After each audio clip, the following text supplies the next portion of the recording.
Всем привет, друзья, канал Мусалим. В работе у нас Toyota Camry. Автомобиль приехал к нам сделать жидкие подкрылки.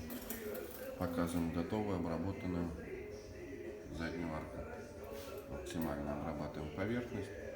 Наносим данный компонент с пульверизатора. Толщина достигает 4 мм. Также он служит защитой металла от коррозии и ржавчины. Ждем, пока подсохнет, чтобы собрать подкрылок, установить на место колесо. Ну а пока ждем, мы общаемся с владельцем данного автомобиля.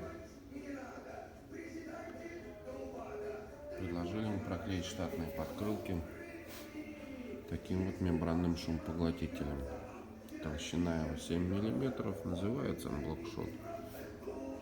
Владелец согласился, пока сохнет полимер, мы работаем с подкрылками. Ставьте свои комментарии, подписывайтесь на канал. Всем пока!